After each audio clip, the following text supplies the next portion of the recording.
میرے اعمال کی اصلاح کرم سے کر دے۔ الحمدللہ رب العالمین والصلاة والسلام علی سید المرسلین، اما بعد فاعوذ باللہ من الشیطان الرجیم، بسم اللہ الرحمن الرحیم۔ الصلاة والسلام علیک یا رسول اللہ وعلى آلك وأصحابك يا حبيب الله، الصلاة والسلام عليك يا نبي الله وعلى آلك وأصحابك يا نور الله۔ درود پاک پڑھنے کے بے شمار فضائل و برکات ہیں، بہت ساری احادیث، بہت سارے واقعات فضائل درود میں ملتے ہیں، اور علماء بیٹھے ہیں ایسا وظیفہ جس کے اتنے فضائل ہوں، دنیا میں، آخرت میں، قبر میں، روزی سے متعلق، صحت سے متعلق، یعنی آپ بتائیں پرابلم کون سا ہے، اور درود پاک ہر اس پرابلم کا مداوا بن جاتا ہے۔ جبھی تو شاعر کہتے ہیں نا، دکھوں نے تم کو جو گھیرا ہو تو درود پڑھو، دکھوں نے تم کو جو گھیرا ہو تو درود پڑھو، جو حاضری کی تمنا ہو تو درود پڑھو، ہر درد کی دوا ہے صلی علی محمد، تعویذ ہر بلا ہے صلی علی محمد صلی اللہ علیہ وسلم۔ یعنی نبی پاک پر درود پڑھنا یہ ایک ایسا گولڈن وظیفہ ہے۔ لوگ بہت سارے وظیفے پوچھتے ہیں، یقین جانیے آپ جس بھی پرابلم میں ہیں، جس بھی ڈیفیکلٹی میں ہیں، آپ درود پڑھیے اور پھر اپنی آنکھوں سے دیکھیے، کثرت سے پڑھیے، آقا کے تصور میں پڑھیے، تصور جانا کر کے پڑھیے، اور پھر دیکھیے مصیبتیں کیسے دور ہوتی ہیں۔ ایک بڑا ایمان افروز واقعہ، ہو سکتا ہے میرا کوئی بھائی بیمار ہو، قرضے میں ڈوبا ہو، پریشانی میں ہو، بے چینی میں ہو، بے قراری میں ہو، غور سے سنیے گا۔ مدری چینل کے جو ناظرین ہیں وہ بھی غور سے سنیے گا، اور ایسے واقعات علماء نے کتابیں بھر دی ہیں ماشاءاللہ، بڑی بڑی کتابیں فضائل درود میں ہیں۔ منقول ہے کہ ایک شخص بہت بڑا تاجر تھا، one of the biggest businessman of that city, اس شہر کا بڑا بزنس مین تھا، اور اس کا امپورٹ کا کام بھی تھا، ایکسپورٹ کا کام بھی تھا، یعنی خشکی کے راستے سے بھی اور سمندری راستے سے بھی وہ مال بھیجتا تھا، منگواتا تھا۔ مگر ایک ایسا قسمت کا چکر آیا کہ اس کا سارا کاروبار تباہ ہو گیا، ایک ایک روپے کا محتاج ہو گیا۔ اپنے ایک دوست سے اس نے 500 دینار قرضہ لیا تھا۔ 500 دینار یقیناً رقم تھی، مگر بہت بڑی رقم نہیں تھی، لیکن 500 بھی اس کے پاس نہیں تھے۔ اس کے دوست نے کئی بار مطالبہ کیا کہ میرے پیسے لوٹا دو، وہ کہتا ابھی نہیں ہے، پھر کہتا پیسے نہیں ہے ہی نہیں میرے پاس کچھ، کاروبار بھی ختم، اب تو کھانے پینے کو نہیں کچھ۔ آخرکار اس شخص نے کیا کیا، جا کے عدالت میں کیس کر دیا۔ قاضی صاحب کو جا کر کہا کہ قاضی صاحب یہ ہے تو میرا پرانا جاننے والا، مگر بہت ٹائم ہو گیا، میرے پیسے نہیں دیتا۔ قاضی صاحب نے بلایا، کہا کہ پیسے دے دو ورنہ میں جیل میں ڈال دوں گا۔ کہا حضور پیسے تو ہے ہی نہیں، کاروبار وغیرہ سب ختم ہو گیا۔ تو کہا ٹھیک ہے پھر جیل میں جانے کے لیے تیار ہو جاؤ۔ کہا مجھے ایک رات کی اجازت دے دیں، ایک رات میں اپنے بیوی بچوں کے ساتھ گزار لوں، صبح آ کر میں نے آپ کو پیش ہی کرنا ہے، سرنڈر ہی ہونا ہے، پیسے نہیں دے سکوں گا، صبح بھی میں اپنی گرفتاری ہی دوں گا۔ قاضی صاحب کہتے ہیں اچھا ٹھیک ہے، ایک رات کی اجازت دے دیتے ہیں، لیکن کوئی ضامن لے کر آؤ، کوئی گارنٹر لاؤ جو تمہاری اس بات کی ضمانت دے کہ تم صبح واپس آؤ گے، رات ہی رات بھاگ نہ جاؤ۔ تو بندہ کہتا ہے صاحب جب دن اچھے ہوتے ہیں تو بہت سارے لوگ ساتھ دینے والے ہوتے ہیں، جب دن برے ہو جائے نا، جب مشکل آ جائے تو پھر اپنے بھی ساتھ نہیں دیتے۔ اب میرے پاس تو کوئی جواب دہی والا، ضمانت والا نہیں ہے، مگر میں نبی پاک کے نام کی آپ کو ضمانت دے سکتا ہوں کہ رسول اللہ کے نام پر مجھے ایک رات کی اجازت دے دیں۔ قاضی صاحب بھی مسلمان تھے، عاشق رسول تھے، کہا ٹھیک ہے ایک رات کی بات ہے، چلے جاؤ۔ رات گیا گھر پہ تو بیوی بچوں نے دیکھا بڑا افسردہ چہرہ ہے، مایوسی چہرے پہ چھائی ہوئی ہے۔ گھر والے کہتے ہیں کیا بات ہے، کیوں پریشان نظر آ رہے ہو؟ پریشان اس لیے ہوں کہ میرے پاس آج ہی کی رات ہے، صبح عدالت جانا ہے، گرفتاری دینی ہے، اور میرے پاس تو کوئی ضامن بھی نہیں تھا تمہارا منہ دیکھنے کے لیے کہ میں آتا، میں نے تو صرف رسول اللہ کے نام کی ضمانت لی، اور قاضی صاحب نے مہربانی کی، آقائے مدینہ صلی اللہ تعالیٰ علیہ وسلم کے نام کی ضمانت پر مجھے ایک رات کی اجازت دے دی ہے۔ بیوی بھی عاشق رسول تھی، کہتے جس کے نام کی ضمانت لے کر آئے ہو وہی مدد فرمائیں گے۔ اب وہ غریب آدمی تھا، پتا تھا لاسٹ نائٹ ہے، صبح گرفتاری ہے، پھر پتہ نہیں زندگی میں جیل سے نکل پاؤں گا کہ نہیں، ساری رات درود پڑھتا رہا۔ ہر درد کی دوا ہے صلی علی محمد۔ ساری رات درود پڑھتا رہا. پڑھتے پڑھتے اس کی آنکھ لگ گئی. آنکھ تو کیا لگی، قسمت جاگ اٹھی. آقائے مدینہ صلی اللہ تعالیٰ علیہ وسلم نے فرمایا گھبراؤ نہیں، صبح اٹھ کر وزیر کے پاس جانا اور وزیر کو کہنا تمہارا قرض ادا کر دے. کہا حضور میں چلا تو جاؤں گا لیکن وزیر نے کوئی نشانی بھی تو مانگنی ہے نا. ہے آپ کے پاس، کسی کے پاس بھی کوئی شخص جا کر کہے رات نبی پاک نے کہا ہے مجھے پیسے دے دو، اتنا جلدی بندہ بلیف نہیں کرتا. تو پیارے آقا نے فرمایا وزیر کو کہنا تم روزانہ رات کو 1000 مرتبہ درود پاک پڑھتے ہو، کل رات بھی تم نے درود پڑھے تھے مگر گنتی بھول گئے تھے، کنفیوز تھے کہ گنتی پوری ہوئی ہے کہ نہیں ہوئی. رسول اللہ نے کہا ہے کہ تمہاری گنتی پوری تھی اور میری مدد کر دو. صبح اٹھا وزیر کے پاس گیا. وزیر کہیں جانے کے لیے تیاری کر رہا تھا، گھوڑا بھی تیار تھا، اس کے ساتھی بھی ریڈی تھے. کہ حضور ایک بات کرنی ہے آپ سے. کہ بات کرو. کہ میں آپ کے لیے ایک بڑا اہم پیغام، امپورٹنٹ میسج لے کر آیا ہوں. کہ اچھا کیا پیغام ہے؟ کہ رسول اللہ کا پیغام لایا ہوں. وزیر الرٹ ہو گیا، اٹینشن اس نے دی. کہ بتاؤ میرے آقا نے کیا فرمایا؟ کہ حضور میرے آقا نے مجھے کہا ہے کہ میں 500 دینار کا مقروض ہوں، آج پیسے نہیں دوں گا تو جیل جانا ہے. اور میرے آقا نے آپ کے لیے ایک نشانی بھی بتائی ہے کہ آپ روزانہ رات سونے سے پہلے 1000 مرتبہ نبی پاک پر درود پڑھتے ہیں. کل رات آپ نے درود تو پڑھے تھے مگر آپ رات کنفیوز تھے کہ گنتی پوری ہوئی کہ نہیں. آقا نے فرمایا گنتی پوری تھی. اب وہ عاشق رسول وزیر تھا، اس کی تو جس کو کہتے ہیں نا لاٹری نکل آئی، خوشی سے اس کی حالت سبحان اللہ میرے درود قبول ہو گئے، لبیک مرحبا یا رسول اللہ. وہ اپنے کمرے میں گیا، واپس آیا. کہ پہلے تو یہ 500 دینار میرے آقا کا جو حکم نبی پاک نے جو فرمایا یہ پہلے دیجئے. دوسرے 500 دینار آپ میرے گھر آئے، قدم رکھے آپ نے، یہ اس کا تحفہ ہے. تیسرے 500 دینار لیجئے، آپ نے سچا خواب سنایا ہے، میرے آقا کا پیغام لے کر آئے. اور دیکھو زندگی میں اب تمہیں کبھی بھی کوئی کام پڑے نا، کسی اور کے پاس نہ جانا، میں تمہارا بھائی ہوں، میرے پاس آ جانا. یہ غریب شخص عدالت پہنچا. اب ذرا ریئلائز کیجئے، سوچئے کہ وہ عدالت جس میں ایک رات کی چھٹی ملی ہے، everybody expecting over there, بہت سارے یہ سوچ رہے تھے کہ اس نے آ کے گرفتاری دینی ہے، اب تو کچھ تھا ہی نہیں اس کے پاس. اب جب وہ ادھر جا کر جج صاحب کو 500 دینار دیتا ہے کہ حضور یہ پیسے لیجئے، تو جج کیا کہتا ہے؟ جج جو ہے وہ کنفیوز نہیں ہوتا. جج کہتا ہے یہ پیسے واپس لے لو، یہ 500 دینار میری طرف سے لو، رات آقا میرے بھی خواب میں تشریف لائے اور نبی پاک نے مجھے خواب میں آ کے فرمایا کہ تمہارا قرضہ میں نے ادا کرنا ہے. اللہ اکبر. 1500 لے کر آیا، جج پیسے دے رہا ہے. اس نے کہا جج صاحب اب مجھے نہیں، اسی کو دے دیں جس نے مقدمہ کیا، اس بیچارے کے پیسے ادا ہو جائیں گے. وہ کہتا ہے رکو تو صحیح، رات آقا نے مجھے بھی اپنا دیدار کروایا ہے، آقا میرے بھی خواب میں آئے ہیں اور فرمایا ہے تمہارا قرضہ بھی معاف کرنا ہے اور مزید تمہیں 500 دینار صدقہ پیش کرنا ہے، تحفہ پیش کرنا ہے. اے میرے بیچ اسلامی بھائیوں، وہ بندہ جو رات اس غم میں سویا تھا کہ صبح عدالت میں جا کر گرفتاری دینی ہے، رات اس تکلیف میں بسر کی تھی کہ 1 روپیہ جیب میں نہیں ہے، صبح آقا نے ایسا کرم کیا، اب 2500 دینار لے کے گھر کو جا رہا ہے. بات اصل کنیکٹیویٹی کی ہے، بات اصل دل سے پکارنے کی ہے. سیدی اعلیٰ حضرت فرماتے ہیں نا، فریاد امتی جو کرے حال زار میں، فریاد تو کرے نا، پکارے تو صحیح مدینے والے آقا کو. فریاد امتی جو کرے حال زار میں، ممکن نہیں کہ خیر بشر کو خبر نہ ہو، واللہ وہ سن لیں گے، فریاد کو پہنچیں گے. اتنا بھی تو ہو کوئی جو آہ کرے دل سے، پکارو تو صحیح انہیں. ہمارا پرابلم ہی تو یہی ہے، ہم مشکل میں سب کے پاس جاتے ہیں، سب کو پکارتے ہیں، اپنے رب کو نہیں پکارتے، رب کے حبیب کو نہیں پکارتے. حالانکہ وہ امتیوں کے خیر خواہ ہیں، وہ ہمارے آقا ہیں، وہ غریبوں کے آقا ہیں، وہ اپنے امتیوں کی پکار آج بھی سنتے ہیں، مگر یہ امتی ہے جو انہیں یاد نہیں کرتا. اے میرے بیچ اسلامی بھائیوں، بیمار ہیں، قرض دار ہیں، پریشان ہیں، کاروبار تنگ ہے، دشمنوں کا خوف ہے، یہ درود پاک وہ وظیفہ ہے جو سیکیورٹی ہے آپ کی.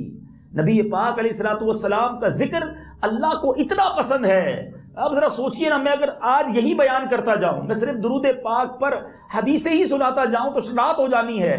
وہ حدیثیں ختم نہیں ہونی ہیں. کہیں آقا فرماتے ہیں جو ایک بار درود پڑھے اس پر 10 رحمتیں نازل ہوتی ہیں, اس کے 10 گناہ معاف ہوتے ہیں, اس کے 10 درجے بلند ہوتے ہیں. کہیں میرے آقا فرماتے کوئی مصیبت میں ہے, پریشانی میں ہے, اسے چاہیے تو درود پڑھے کیونکہ درود مصیبتیں اور پریشانیاں لے جاتا ہے. کہیں آقا فرماتے ہیں جو روزانہ 50 بار درود پاک پڑھ لے بروز قیامت میں اس سے مصافحہ کروں گا. کہیں میرے آقا فرماتے ہیں جو روزانہ 1000 بار درود پاک پڑھ لے وہ مرے گا نہیں جب تک جنت میں اپنی جگہ نہ دیکھ لے گا. کہیں میرے آقا فرماتے ہیں جو 100 بار درود پڑھ لے اس کی دونوں آنکھوں کے درمیان لکھ دیا جاتا ہے براءۃ من النار و براءۃ من النفاق. اس کی آنکھوں کے درمیان لکھ دیا جاتا ہے یہ دوزخ کی آگ سے بھی بری ہے, یہ نفاق سے بھی بری ہے, اور قیامت کے دن اسے شہیدوں کے ساتھ اٹھایا جائے گا. ہماری دنیا کا دستور یہ ہے کام تھوڑا تو مزدوری بھی تھوڑی ہے, جتنا کام اتنی مزدوری, کام مشکل کام بڑا پھر مزدوری زیادہ ملتی ہے. میرے رب کی رحمت دیکھو, کام تھوڑا کرو اللہ عطا زیادہ فرماتا. درود میں ٹائم کتنا لگتا ہے, پڑھو نا الصلاۃ والسلام علیک یا رسول اللہ. کتنی دیر لگی مجھے بتاؤ, آپ کو صحیح بتاؤں, آپ کو کئی لوگوں نے دعوت دی ہوگی, دعوت دیتے وقت عموماً یہ کہا جاتا ہے کہ اپنے قیمتی وقت میں سے وقت نکال کر ذرا اجتماع میں آئیے گا. بات یہ نہیں ہے, اصل بات یہ ہے کہ وقت قیمتی بنا ہی اب ہے. جو وقت اللہ اور اس کے رسول کے ذکر میں صرف ہوا نا وہی تو وقت قیمتی ہے, وہ باقی وقت تو فضول تھا. میں آپ کو پروف کر دیتا ہوں, ذرا مل کر کہیے سبحان اللہ, اب کہیے الحمدللہ, اب کہیے اللہ اکبر. یہ 3 وظیفے آپ نے پڑھے 3 بار, ٹھیک ہے, 3 ذکر کیے. کتنی دیر لگی؟ 30 سیکنڈ نہیں لگے. گھڑی دیکھ کر کبھی کر لیجئے گا, 30 سیکنڈز نہیں لگے. ٹھیک ہے, آپ ہو سکتا ہے بہت بڑے بزنس مین ہوں, آپ کی زمینیں ہوں, آپ کی فیکٹریاں ہوں. میں آپ سے پوچھتا ہوں آپ 30 سیکنڈ میں کتنے پیسے کما لیتے ہیں؟ دنیا میں دنیا کا امیر ترین آدمی میرے سامنے لے آئے, وہ ایوری 30 سیکنڈ کتنی ارننگ کر لے گا؟ میں چلے مان لیتا ہوں کہ دنیا میں ایسا بھی کوئی بندہ ہوگا, پاکستان میں ایسا بھی کوئی بندہ ہوگا جو ہر 30 سیکنڈ 1 لاکھ روپے کمائے, کیونکہ 30 سیکنڈ کے 1 لاکھ کا مطلب ہوا ہر منٹ کے 2 لاکھ روپے, اور ہر گھنٹے کے 1 کروڑ 20 لاکھ روپے, اور 24 گھنٹے کے نہ جانے 30-40 کروڑ روپے روز کے. میں پھر بھی مان لیتا ہوں چلو ہر 30 سیکنڈ آپ نے لاکھ کما لیے, جو ابھی تک تو نظر میں نہیں آیا, لیکن میں سمجھانے کے لیے کہہ رہا ہوں. یہ 30 سیکنڈ کے 1 لاکھ ایک طرف, آپ کو پتا ہے آپ نے کیا کما لیا ہے 30 سیکنڈ میں؟ میرے نبی کے سچے وعدے ہیں جو جب میرے آقا فرماتے ہیں جو ایک بار سبحان اللہ کہے اس کے لیے جنت میں درخت لگا دیا جاتا ہے, ایک بار الحمدللہ کہے جنت میں درخت لگا دیا جاتا ہے, ایک بار اللہ اکبر کہے جنت میں درخت لگا دیا جاتا ہے. میں آپ سب سے پوچھتا ہوں, پورا ہال فل ہے, ہم سارے اپنی زندگی کے سارے پیسے ملا لیتے ہیں, کیا ہمارے اندر یہ طاقت پیدا ہو جائے گی کہ ہم جنت میں ایک درخت خرید سکیں؟ Nobody have power to buy a tree in heaven. کوئی ہم سب مل کر یہ طاقت نہیں رکھتے کہ جنت میں ایک درخت خرید سکیں. میرے رب کے خزانے دیکھو, ایک بار سبحان اللہ کہو جنت میں درخت لگا دیا جاتا ہے. یہ وقت قیمتی ہے, وقت قیمتی بنانا ہے نا تو بناؤ قیمتی اللہ کے ذکر سے, حبیب علیہ الصلوۃ والسلام کے ذکر سے, ذکر کی ان محفلوں میں بیٹھ کر. یہ ہمارے وقت کا بہترین استعمال ہے. مگر پرابلم یہ ہے آج موبائل فون ہر دوسرے آدمی کے ہاتھ میں ہے, سوشل میڈیا پر گھنٹوں گزر جائیں گے, زبان ذکر نہیں کرتی, زبان درود نہیں پڑھتی. آج دوستوں میں بیٹھ کر گپ شپ کے لیے بڑا ٹائم ہے, تلاوت قرآن کے لیے ٹائم نہیں ہے. خدا را سمجھو میرے میٹھے اسلامی بھائی, ہم سب نے دنیا سے جانا ہے, اور واللہ جب قبر میں جائیں گے نا تب اندازہ ہوگا. پتہ ہے حدیث پاک کا مضمون ہے, میرے آقا فرماتے ہیں مرنے کے بعد نیک بھی پچھتائے گا, گناہگار بھی پچھتائے گا. صحابہ نے عرض کی گناہگار پچھتائے گا, یہ تو سمجھ آتا ہے کہ اس نے گناہ کیے ہوں گے, نیک کیوں پچھتائے گا؟ آقا علیہ الصلوۃ والسلام فرماتے ہیں نیک اس لیے پچھتائے گا کہ اس کو وہ لمحے یاد آئیں گے, وہ اس کا ٹائم یاد آئے گا جو اس نے فضول گزارا ہوگا. کیونکہ وہ اجر دیکھے گا نا, ایک درود پر مجھے اتنا کچھ مل رہا ہے, ایک ذکر پر اتنا مل رہا ہے, 2 رکعت نفل پر مجھے اتنا اجر مل رہا ہے, ایک قرآن کا رکوع پڑھا مجھے اتنا ثواب مل رہا ہے. کاش وہ فضول باتیں نہ کرتا, کاش وہ دوستوں میں بیٹھ کر ادھر ادھر گھوم پھر کے موبائل فون پر وقت ضائع نہ کرتا. تو خدا را اپنی زندگی کی ان ساعتوں کو قیمتی جانیے اور وقت کو قیمتی بنائیے. آئیے مل کر درود پاک پڑھیں, صلو علی الحبیب صلی اللہ تعالی علی محمد صلی اللہ علیہ وسلم. میٹھے میٹھے اسلامی بھائیوں, آج میں نے جس موضوع پر چند مدنی پھول پیش کرنے ہیں, ہم آدمی ہیں, ہم آدمی کیوں کہلاتے ہیں؟ کیونکہ ہم حضرت آدم علیہ الصلوۃ والسلام کی اولاد ہیں. ہمارے جد امجد حضرت آدم علیہ الصلوۃ والسلام کی تخلیق کیسے ہوئی، آپ کو کیسے بنایا گیا. آج میں آپ کو یوں سمجھیے، یہ دنیا جب بنی نا، اس وقت کی جو حقیقت ہے، اس وقت کا جو واقعہ ہے وہ بتانا چاہتا ہوں. شاید یوں کہا جائے تو غلط نہیں ہوگا کہ کائنات کا سب سے پہلا واقعہ وہ حضرت آدم علیہ السلام کی جب تخلیق ہوئی تو وہ کیا تھا. اللہ تبارک و تعالیٰ نے حضرت آدم علیہ الصلوۃ والسلام کی جب تخلیق کا حکم ارادہ فرمایا، یاد رہے حضرت آدم کی نہ ماں ہے نہ باپ. آپ کو اللہ تبارک و تعالیٰ نے مٹی سے بنایا ہے. جب اللہ تبارک و تعالیٰ نے حضرت آدم علیہ الصلوۃ والسلام کی تخلیق کا، ان کو پیدا کرنے کا ارادہ فرمایا تو حضرت اسرائیل علیہ الصلوۃ والسلام کو حکم دیا کہ زمین سے ایک مٹھی مٹی لے کر آئے. جب آپ آسمان سے اتر کر زمین پر آئے مٹی لینے کے لیے، تو پورے روئے زمین کی جو مٹی تھی، اس کی جو اوپری پرت ہے، وہ ساری کی ساری جمع ہو کر حضرت اسرائیل علیہ الصلوۃ والسلام کی مٹھی میں آ گئی. یعنی ہر مٹی کے ذرے کی یہ خواہش تھی کہ میں بھی اس تخلیق میں شامل ہو جاؤں. اچھا، اب اس میں 60 رنگوں اور مختلف کیفیتوں والی مٹی تھی. سنو میرے رب کی قدرت کا یہ نظارہ. وہ مٹی جو ہے 60 قسم کی کیفیتیں تھیں، 60 قسم کے رنگ تھے، اور وہ حضرت اسرائیل کی مٹھی میں آ گئی. اس میں سفید، سیاہ، سرخ، زرد، نرم، ہر طرح کی مٹی تھی. شیریں مٹی تھی، میٹھی، تلخ، نمکین، پھیکی، اور ان تمام مٹیوں کا مجموعہ جو تھا، اس سے حضرت آدم علیہ الصلوۃ والسلام کی تخلیق ہونی تھی. پھر اللہ تعالیٰ نے اس مٹی کو مختلف پانیوں سے گوندنے کا حکم دیا. اس مٹی کو گوندا گیا، ٹھیک ہے، گارا جس کو آپ بولتے بنایا گیا. پھر اس سے حضرت آدم علیہ الصلوۃ والسلام کا پتلا بنایا گیا. اللہ اکبر. علماء پتہ ہے کیا کہتے ہیں؟ آپ کو بہت ساری بات سمجھ آئے گی. پاکستان میں رہنے والوں کا رنگ گندمی ہوتا ہے، یورپ چلے جائیں تو وہاں والوں کا گورے ہوتے ہیں. کیا وہ حضرت آدم کی اولاد نہیں ہے؟ افریقہ جائیں تو وہ لوگ کالے ہوتے ہیں. عرب کے لوگوں کا انداز اور ہوتا ہے. کچھ لوگ بڑے میٹھے ہوتے ہیں، کچھ لوگ بڑے سخت ہوتے ہیں، کچھ لوگ بڑے جناب نرم ہوتے ہیں. یہ کیا ہے؟ یہ ساری کائنات کی جو مٹی تھی، مختلف رنگوں والی، مختلف ذائقوں والی، یہ جمع ہوئی تھی حضرت آدم کی تخلیق میں. اس لیے آپ کی اولاد کے رنگ بھی الگ ہیں، ان کے مزاج بھی الگ ہیں. ٹھیک ہے بھائی، یہ ساری باتیں میں آپ کو جو بتا رہا ہوں یہ تفسیر قرآن سے بتا رہا ہوں. ٹھیک ہے، اب آگے چلتے ہیں. اب یہ پتلا بنا دیا گیا اور اس کو جنت کے دروازے پر رکھ دیا گیا. ابھی روح نہیں آئی تھی. اب فرشتے نکلتے ہوئے دیکھتے کہ یہ نئی چیز، فرسٹ آف آل اس سے پہلے کبھی کریشن دیکھی نہیں ہے. ہر فرشتہ تعجب کرتا کہ یہ کیا ہے. تو اب اللہ تبارک و تعالیٰ نے اس پتلے میں روح کو داخل ہونے کا حکم دیا. اب جب یہ روح داخل ہوئی اور آپ کے نتنوں پر، روح اندر داخل ہوئی اور آپ کے نتنوں پر پہلے پہنچی، تو فوراً آپ کو چھینک آئی. اس کے بعد جب یہ روح زبان پر پہنچی تو پہلا جملہ جو حضرت آدم نے کہا وہ الحمدللہ تھا. یعنی اس کائنات میں اگر انسان نے سب سے پہلا جملہ کہا ہے تو وہ الحمدللہ کہا ہے. اور اب آپ ایک اور راز جان لیجئے کہ قرآن کی ابتدا الحمدللہ رب العالمین سے کیوں ہوئی. قرآن جو ہے وہ تو اقرا باسم ربک الذی خلق، غار حرا میں جو سورہ قلم کی آیت نازل ہوئی تھی، مگر قرآن میں سورہ فاتحہ سب سے پہلے کیوں لائی گئی؟ علماء نے ایک وجہ یہ بیان کی کہ حضرت آدم جب آپ کے اندر روح ڈالی گئی، پہلا جملہ الحمدللہ تھا، تو اللہ نے اپنے قرآن کی ابتدا بھی سورہ فاتحہ سے فرمائی. اچھا، اب چھینک آئے تو کیا پڑھنا چاہیے؟ چلے یہ بھی سیکھ لو نا. یہ حضرت آدم علیہ الصلوۃ والسلام کا طریقہ، اور کائنات میں سب سے پہلا عمل حضرت آدم کی طرف سے جو ہوا وہ یہ ہوا. اب اس کے بعد سبحان اللہ، حضرت آدم نے تو الحمدللہ کہا، اس کے جواب میں اللہ نے فرمایا یرحمک اللہ، یعنی اللہ تم پر رحمت فرمائے. تو کوئی چھینکے تو اسے کیا کہنا چاہیے؟ سننے والے کو کیا کہنا چاہیے؟ یرحمک اللہ. اب سننے والے نے یرحمک اللہ کہہ دیا تو جس نے چھینکا تھا اسے کہنا چاہیے یغفر اللہ لنا ولکم، اللہ تیری اور میری مغفرت فرمائے. یار مجھے بتاؤ، اسلام سے خوبصورت کوئی مذہب ہے؟